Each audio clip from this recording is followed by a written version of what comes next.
दोस्तों जब आप यूपीएससी एग्जाम की प्रिपरेशन करते हैं सोशोलॉजी ऑप्शनल के साथ तो देखिए एक चीज बहुत ही क्लियर है।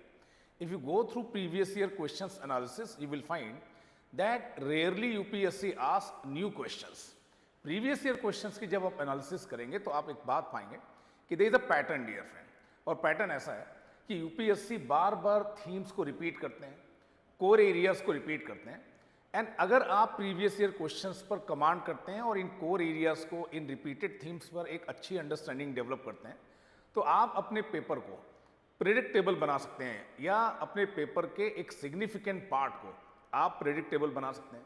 तो प्रीवियस ईयर जो क्वेश्चंस हैं इनकी सोशोलॉजी ऑप्शनल में क्या इंपॉर्टेंस है और कैसे अगर आप सोशोलॉजी ऑप्शनल की प्रिपरेशन कर रहे हैं तो ये जो प्रीवियस ईयर की एनालिसिस है ये आपकी हेल्प कर सकती है as far as sociology optional is concern. ये आज हम आपके साथ डिस्कस करने की कोशिश करेंगे दोस्तों। तो एक अच्छा सेशन आपके साथ करने की कोशिश करेंगे, और सेशन स्टार्ट करने से पहले थोड़ी सी बेसिक इन्फॉर्मेशन मेरे बारे में। My name is Pankaj Shukla and I have been associated with civil services aspirant since last more than 1 decade dear friend. और सिविल सर्विसेज की इस तैयारी के दौरान यदि आपके कोई भी डाउट्स हैं, कोई भी क्वेरीज हैं, तो आप मेरे साथ इन सोशल मीडिया प्लेटफॉर्म से जुड़ सकते हैं। आपके जो भी क्वेरीज हैं, आपके जो भी डाउट्स हैं, आप मेरे साथ डिस्कस कर सकते हैं। अब देखिए आज के टॉपिक के बारे में बात करते हैं, और देखिए आज का टॉपिक यही है कि जब आप सोशोलॉजी ऑप्शनल के साथ यूपीएससी की प्रिपरेशन करते हैं तो देखिए अलग अलग ऑप्शनल के अपने एडवांटेजेस हैं और डिसएडवांटेजेस हैं। बट सोशोलॉजी ऑप्शनल एक ऐसा ऑप्शनल है दोस्तों जहां पर अभी भी प्रेडिक्टेबल लाइंस पर सवाल पूछे जाते हैं। आपका जो सिलेबस है हमने पहले ही डिस्कस किया कि बहुत ही कंसाइज है दोस्तों। और यहां पर जब आप प्रीवियस ईयर क्वेश्चंस देखते हैं तो there are certain themes, there are certain core areas, there are certain theoretical concepts जो बार बार आपसे पूछे गए हैं। तो आज के सेशन में हम यही जानने की कोशिश करेंगे कि वो कौन से एरियाज हैं, वो कौन सी थीम्स हैं जो यूपीएससी की फेवरेट रही हैं और जहां से पिछले 10 से 15 सालों में रिपीटेडली क्वेश्चंस पूछे गए हैं दोस्तों। सबसे पहले ये जानने की कोशिश करते हैं दोस्तों कि देखिए जब आप प्रिपरेशन करते हैं सिविल सर्विस एग्जाम की तो हमने बार बार आपके साथ डिस्कस किया कि जो प्रीवियस ईयर क्वेश्चंस होते हैं ये एक बड़ा रोल प्ले करते हैं दोस्तों। Previous year questions are like a mirror, जिनसे आपको पता चलता है कि यूपीएससी किसी भी पर्टिकुलर कॉन्सेप्ट को लेकर कितनी डायमेंशन से सवाल पूछ सकते हैं। What are the possible dimensions from which they can ask, they can frame questions dear friend. या किसी भी कॉन्सेप्ट को लेकर वो क्या अलग अलग डिफिकल्टी लेवल है जिससे यूपीएससी सवाल पूछ सकते हैं। आप समझ सकते हैं कि वो कौन से इंपॉर्टेंट एरियाज हैं जो लगातार यूपीएससी के फेवरेट एरियाज बने हुए हैं as far as sociology optional is concern दोस्तों। और कहीं ना कहीं देखिए इन प्रीवियस ईयर क्वेश्चंस पर जब आप आंसर राइटिंग करते हैं तो डेफिनेटली आपकी जो आंसर राइटिंग होती है वो और ज़्यादा प्रिसाइज होती है और ज़्यादा एक्यूरेट होती है। इसलिए देखिए प्रीवियस ईयर क्वेश्चंस न केवल जीएस में बल्कि ऑप्शनल में भी बहुत ज़्यादा इंपॉर्टेंट है दोस्तों। सोशोलॉजी के कॉन्टेक्स्ट में मैंने आपको यहाँ पर बताने की कोशिश की कि देखिए there are certain areas, sociological thinkers, stratification, politics and authority and religion and society paper 1 में दोस्तों। और इसी तरह से पेपर 2 में जब आप आते हैं तो इंडियन सोसाइटी को लेकर देखिए जो अलग अलग पर्सपेक्टिव्स हैं इंडियन सोशोलॉजिस्ट के, stratification, power and authority and religion and society, ये कुछ ऐसे एरियाज रहे हैं जिनसे बार बार यूपीएससी ने सवाल पूछे हैं दोस्तों। So these are certain key areas, these are certain key areas from where repeatedly they have asked question. जब आप थिंकर्स की बात करते हैं दोस्तों, जब आप थिंकर्स की बात करते हैं तो हमने आपके साथ पहले भी डिस्कस किया है कि ये जो थिंकर्स हैं ये एक तरह से बैकबोन है आपकी फर्स्ट पेपर जो सोशोलॉजी का सिलेबस है उसका ये मेन पार्ट है, उसका ये क्रक्स है। अब ये जो थिंकर्स हैं उनमें से देखिए हमने आपके साथ पहले ही डिस्कस किया कि मार्क्स, डर्खीम और वेबर ये 3 फेवरेट थिंकर्स रहे हैं यूपीएससी के। मार्क्स का कॉन्सेप्ट ऑफ एलिनेशन बार बार पूछा गया दोस्तों। Almost every year you will find 1 question on Weber's conception of authority. या डर्खीम का ये जो कॉन्सेप्ट है सोशल फैक्ट, डर्खीम का ये जो वर्क है सुसाइड, मर्टन का ये जो वर्क है लेटेंट एंड मैनिफेस्ट फंक्शन, ये कुछ important favourite areas, favourite concept रहे हैं किसके, यूपीएससी के। और अब हर साल आप पाएंगे, लगभग हर साल इन एरियाज से ये जो 4-5 कॉन्सेप्ट आप देख रहे हैं 50 to 60 marks question repeatedly have been asked from these concepts dear friend. Marks को जब हम देखते हैं तो मार्क्स के एलिनेशन से रिलेटेड, क्लास स्ट्रगल से रिलेटेड, हिस्टोरिकल मैटेरियलिज्म, कैपिटलिज्म, शायद ही कोई ऐसा ईयर रहा होगा दोस्तों, शायद ही कोई ऐसा साल रहा होगा जब यूपीएससी ने इन 4 कॉन्सेप्ट से रिलेटेड सवाल नहीं पूछे होंगे। आइदर इन पेपर 1 और पेपर 2 किसी न किसी रूप में मार्क्स को पूछा ही जा रहा है दोस्तों। एक जो कॉन्सेप्ट में बार बार आपको बोल रहा हूं कि देखिए एलिनेशन का जो कॉन्सेप्ट है मार्क्स का, उसे बार बार यूपीएससी ने पूछा है। Alienation in context of third world countries, alienation in context of contemporary globalisation, alienation in the context of gig economy, बहुत सारी थीम्स हो सकती हैं। सबसे पहले आप डिफाइन करिए व्हाट एग्जैक्टली इज एलिनेशन। उसके बाद आप जो थ्योरेटिकल पर्सपेक्टिव है उसे दीजिए, एलिनेशन को लेकर मार्क्स क्या कह रहे हैं, बाकी लोग क्या कह रहे हैं। और देखिए पोस्ट इंडस्ट्रियल सोसाइटी में या आज जिस सोसाइटी में हम रह रहे हैं उसमें इस कॉन्सेप्ट की क्या यूटिलिटी है, कुछ एग्जाम्पल देकर आप बता सकते हैं।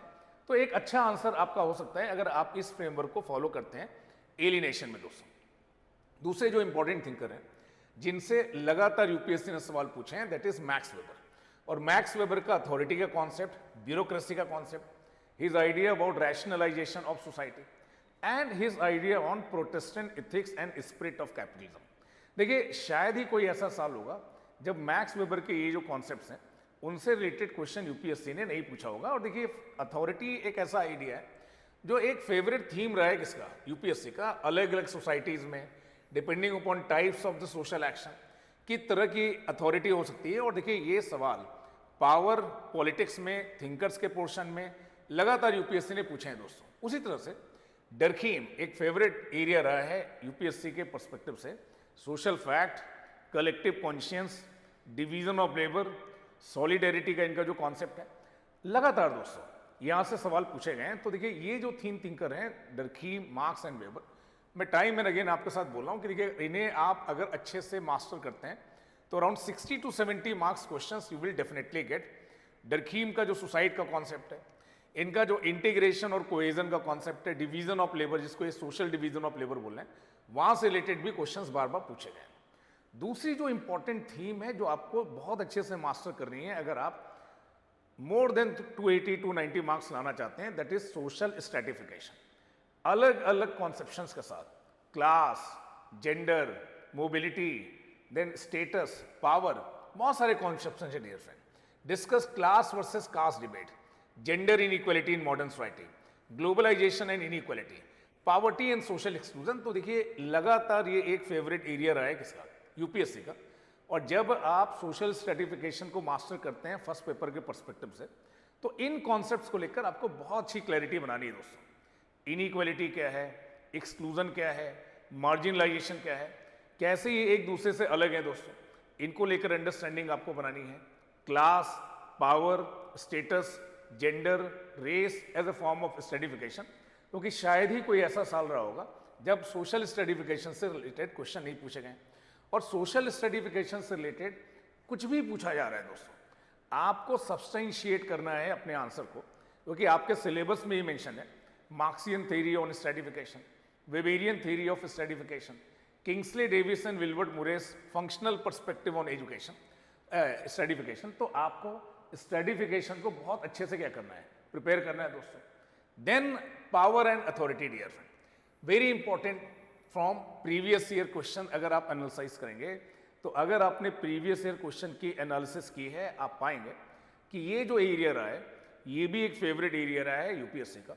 Various conception about power, various theories of power, elite, power elite, elite conception of power, bureaucracy in modern context, and power and social stratification. Time and again, UPSC has asked, dear friend. Religion एक interesting topic है और हमेशा से religion से related questions, डरखीम का जो conception है religion को लेकर दोस्तों, यूपीएससी ने कई बार पूछा है। अगर आप देखेंगे तो कई बार उन्होंने पूछा है डरखीम के कॉन्सेप्शन अबाउट रिलीजन के बारे में। Secularization thesis, religion and science, religious fundamentalism, revivalism, sect, cult, denomination. तो आप अगर प्रीवियस ईयर क्वेश्चन देखेंगे तो आपको लगेगा कि रिलीजन एंड सोसाइटी भी एक इंपॉर्टेंट एरिया है। शायद ही कोई ऐसा साल होगा जब यहां से रिलेटेड सवाल इन कॉन्सेप्ट से नहीं पूछे गए होंगे दोस्तों, जरूर पूछे गए होंगे। तो कैसे देखिए, religion can act as an agent of social integration, social change, religion and modernity, religion and politics, ये कुछ ऐसी थीम्स हैं जहां से रिलेटेड सवाल पूछे जा रहे हैं दोस्तों। अब पेपर 1 में अगर आप इन थीम्स को आइडेंटिफाई कर लेते हैं, पेपर 1 में आप उन रिपीटेडली आस्क कॉन्सेप्ट्स को मास्टर कर लेते हैं, तो दोस्तों ऐसा ही पैटर्न आपको पेपर 2 में भी मिलता है। और पेपर 2 में भी देखिए स्ट्रैटिफिकेशन है, पेपर 2 में भी पावर एंड पॉलिटिक्स है, पेपर 2 में भी रिलीजन एंड सोसाइटी है। तो जब पेपर 2 में आप आते हैं तो देखिए ये वो थीम्स हैं जहां से रिलेटेड सवाल बार बार पूछे गए हैं। अग्रेरियन स्ट्रक्चर से पूछा गया है, अर्बनाइजेशन, ग्लोबलाइजेशन, ये कुछ पॉपुलर थीम रही है किसकी, यूपीएससी की।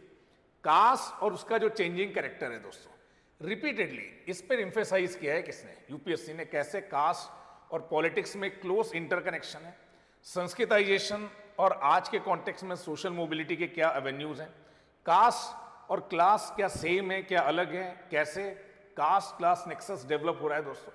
और जैसे कि फर्स्ट पेपर में मैंने आपके साथ डिस्कस किया था कि अगर आप स्ट्रेटिफिकेशन पर कुछ भी लिखते हैं, you must substantiate your answer with the perspective of these thinkers. Second paper में भी आप पाएंगे एमएन शिनवास, एंड्रे बेते, लुई डिमोंट, इनके पर्सपेक्टिव स्ट्रेटिफिकेशन पर काफी इंपॉर्टेंट है। और अगर आप कोई भी आंसर लिख रहे हैं तो you must substantiate with these thinkers dear friend. Agrarian class structure, agrarian distress, agrarian crisis in India, post green revolution, social impact, ecological impact, land reforms, rural poverty, inequality. देखिए ये एक कंसिस्टेंट डिबेट इंडिया में रही है दोस्तों।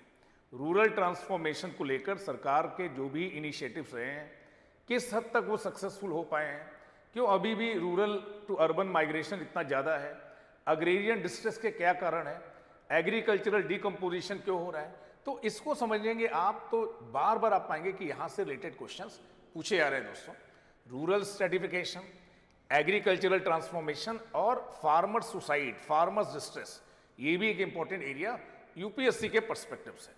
Second paper में लगभग हर साल, almost every year dear friend, जब से ये सोशल मूवमेंट का टॉपिक ऐड हुआ है, Dalit movements in India, women movements in India, environmental movements in India, so ये जो सब अल्टर्निज्म है, जहां पर आप पाएंगे कि सोसाइटी के जो वीकर सेक्शन है, जो एक्सक्लूडेड सेक्शन है, जो मार्जिनलाइज सेक्शन है, time and again they launch certain movements in context of Indian society every year dear friend, हर साल आप इसको वेरीफाई कर सकते हैं। यहां से भी सवाल पूछे हैं किसने, यूपीएससी ने। अर्बनाइजेशन से रिलेटेड जो इश्यूज हैं दोस्तों, जब भी कोई ट्रेडिशनल सोसाइटी ट्रांसफॉर्म होती है, अर्बनाइजेशन होता है दोस्तों, और ये जो सोशल ट्रांसफॉर्मेशन होता है उसके अपने चैलेंजेस होते हैं दोस्तों। ग्लोबलाइजेशन का क्या इंपैक्ट है, migration, how it may lead to social change dear friend, how such uneven urbanization dear friend that is not supported by industrialization, how it is leading to urban poverty, urban inequality, how migration is leading to number of crises, emergence of slum, problem of hygiene, sanitation, housing, then cultural change in context of urban areas। इनसे related भी सवाल बार बार पूछे गए दोस्तों। तो एक बार देखिए, अगर आपने आइडेंटिफाई कर लिया कि ये टॉप 30 थीम्स या एरियाज या कॉन्सेप्ट कौन है जहां से बार बार सवाल पूछे गए, now what you should do, आपको करना क्या है, now what you should do, you should try to understand these concepts. तो सबसे पहले इन कॉन्सेप्ट्स पर आपकी एक क्लैरिटी होनी चाहिए दोस्तों। First you should develop a clarity on these concept, then as per concept you should bring some relevant thinkers. Relevant thinkers के साथ आपको इन्हें सब्सटेंशिएट करना है, then your answer becomes sociological answer. तब जाकर आपका जो आंसर है दोस्तों वो एक सोशियोलॉजिकल आंसर बनता है। तो first you should understand this concept, use relevant, Indian context के एग्जांपल आपको ऐड करने हैं दोस्तों, ठीक है। और आपको लगातार इनसे रिलेटेड जो प्रीवियस ईयर क्वेश्चंस आए हैं उनकी आपको प्रैक्टिस करनी है। If you prepare these 30 important topics that I have been discussing with you people दोस्तों, अगर आप इनको प्रिपेयर करते हैं on the basis of previous year question analysis, तो डेफिनेटली आप फोकस कर पाते हैं जो हाई प्रायोरिटी टॉपिक्स हैं जहां से बार बार सवाल पूछे गए, क्वेश्चंस के जो पैटर्न है उन्हें आप अंडरस्टैंड कर पाते हैं और अपनी आंसर राइटिंग को डेफिनेटली आप इंप्रूव कर पाते हैं दोस्तों। तो आई होप कि देखिए ये जो प्रीवियस ईयर क्वेश्चंस हैं इनकी सोशियोलॉजी ऑप्शनल में क्या अहमियत है, क्या इंपॉर्टेंस है, क्या सिग्निफिकेंस है, that you people are able to understand dear friend, yes और नो।